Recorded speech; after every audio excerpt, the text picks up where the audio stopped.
Let's shift gears a little bit off of the pitching staff and talk about one, as he just racked up NL Player of the Week, following up Trey Turner, who did it last week. This is the first time the Phillies have had back-to-back Player of the Week honors since 2013.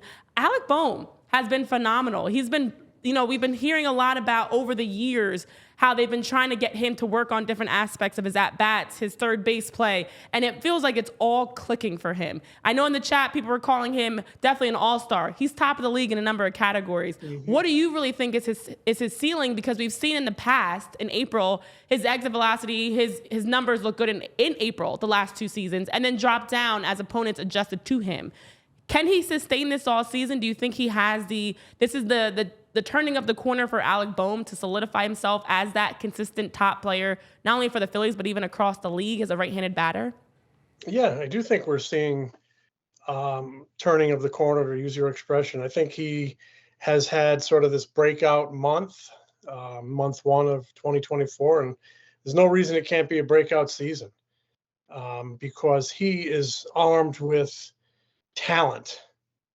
He's a good player. He's got a good head on his shoulders, and he has shown a great aptitude for improvement, becoming better on the job. And now he's armed with that magic potion called confidence.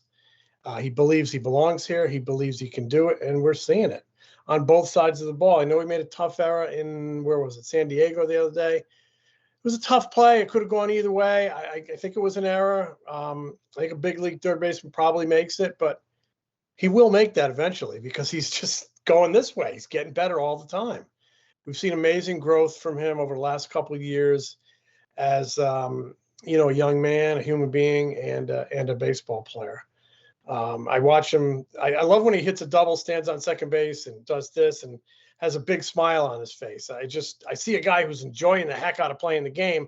And, in the spring of 2022, I didn't always see that. I didn't see spring training. I didn't see a guy who was enjoying playing the game. He was struggling. I think he sensed management was on the fence about him, whether he was going to go to AAA, whether Stott was going to be their opening day third baseman, which actually was a possibility briefly in 2022. I felt like he was not believing in himself, wondering if the organization believed in him. Well, now he believes in himself. The organization clearly believes in him. You look at the offensive stats in the National League, I think he's in the top 5, like in every meaningful category. Mm-hmm. He's been a good hitter with runners on base since day one. He's got this real ability to slow things down. He's a very selective hitter. He was in college.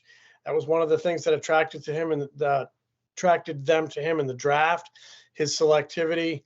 And it's really fun to watch kind of a guy blossom and explode and just put it all together. It is a lot of fun.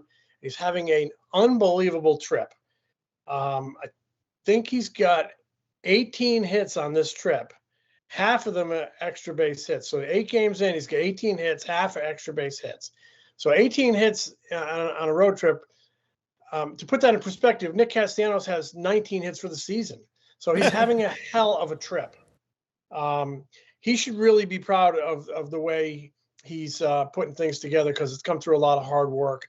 And I think the organization and their coaching staff, Kevin Long on the hitting side, Bobby Dickerson on the infield play side, and just Rob Thompson and the front office for instilling a feeling of, hey, you're our guy, we believe in you, and now it's just manifesting. It's really cool to see.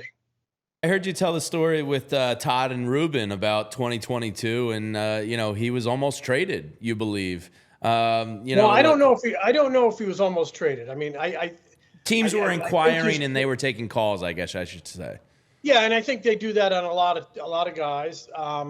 But and I don't ever think they were in a situation where they were going to give away Alec Bohm. If you were going to ever make him available for a trade, it was going to be for a significant piece of talent in return, maybe some young pitching or something.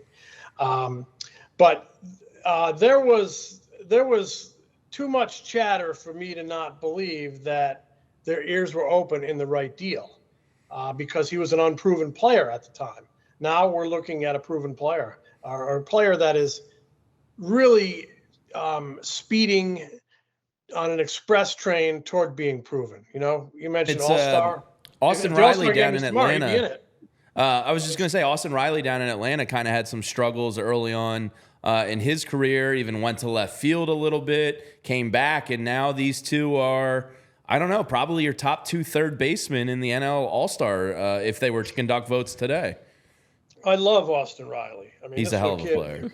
Hell of a player. I mean, and he's you watch him have those at bats. He's very calm and composed at the plate. He drives the ball. I mean, he's had 3 great years. I mean, he was a kid that could have been drafted as a pitcher too.